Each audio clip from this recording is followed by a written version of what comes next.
Saudara-saudara, mari kita lanjutkan lagi pembicaraan kita mengenai apa yang unik sebenarnya daripada Tai Chi Nusantara ini ya. Kita mencoba men-trace back, melacak jauh ke masa lalu ya. Jadi begini. Ya, pas entry point daripada Siddhartha itu melihat pada problem based learning, yaitu mengapa menjadi tua, sakit dan mati itu menderita, penyebabnya, akar masalahnya, dan bagaimana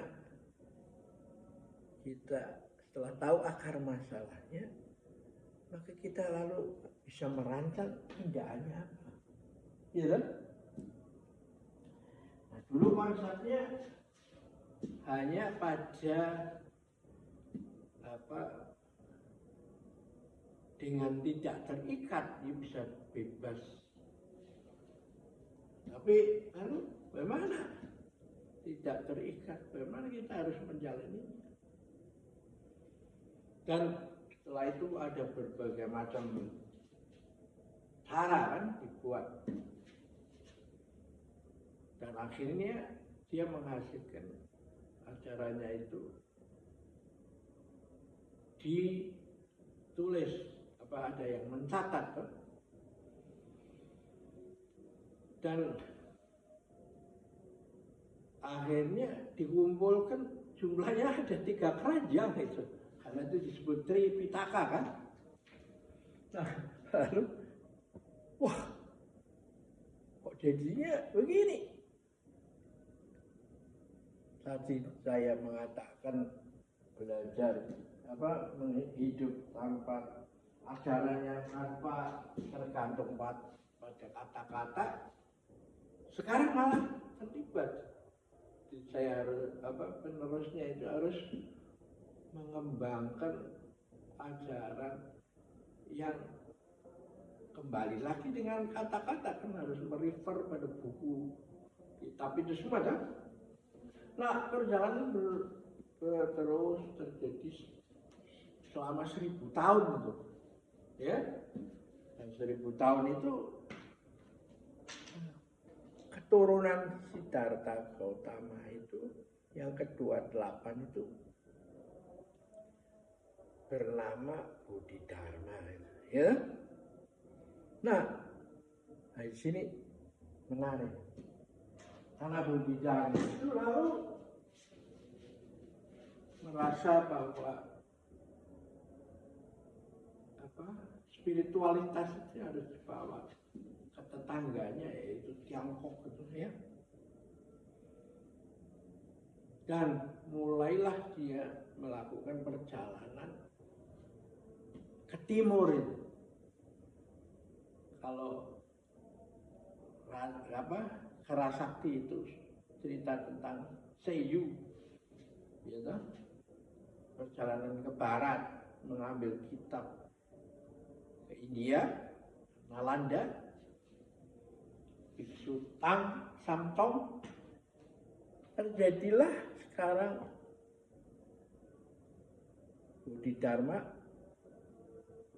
melakukan perjalanan ke timur itu, ya.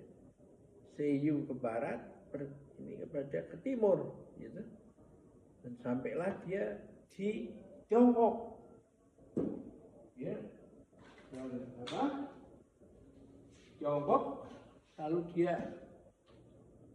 bukan mencari kitab lagi, tapi dia bersemedi 9 tahun untuk merenungkan.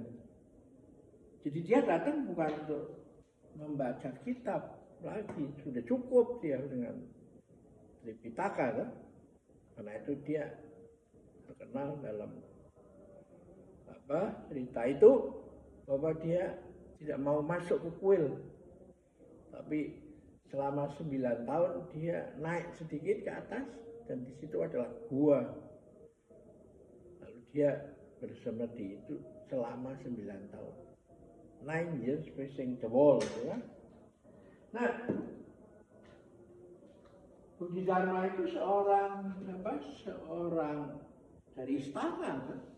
Jadi konsep istana menjadi pusat kehidupan itu masih tetap melekat pada dia. Masalah apa yang terjadi ketika sampai di Tiongkok gitu, ketika dia meditasi selama 9 tahun itu, ada seorang pemuda biasa itu, rakyat jelata itu, ya, yang bernama Huike, yang selama itu duduk di depan gua itu menungguin Bodhidharma bermeditasi. Nah, ketika satu saat Bodhidharma selesai meditasi, dia pengen tahu ngapain tuh anak muda kok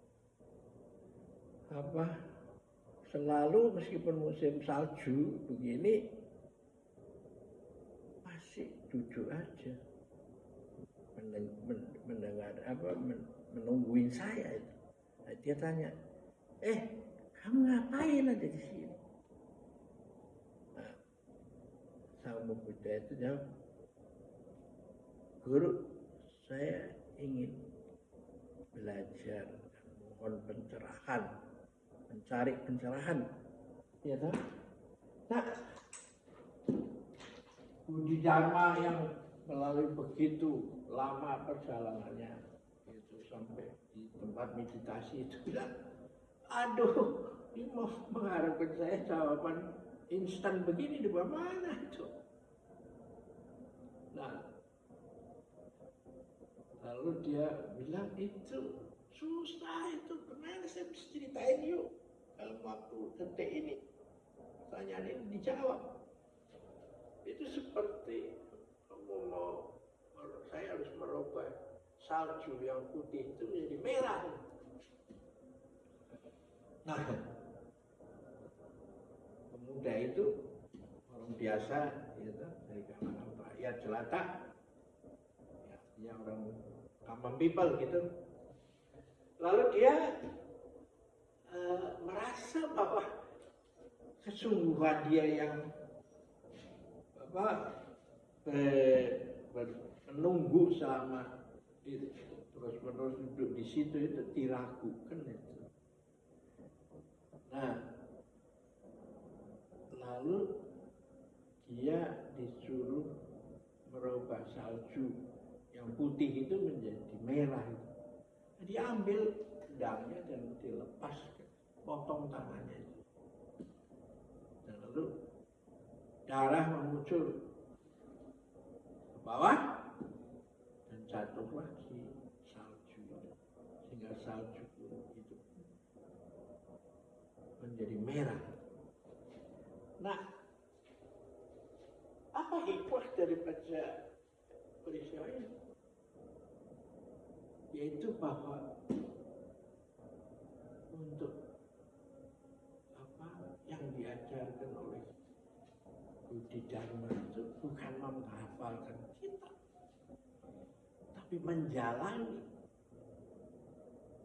melaksanakan, belajar, mendaki terus. Nah, itulah sebabnya ada loncatan kuantum yang besar dari agama yang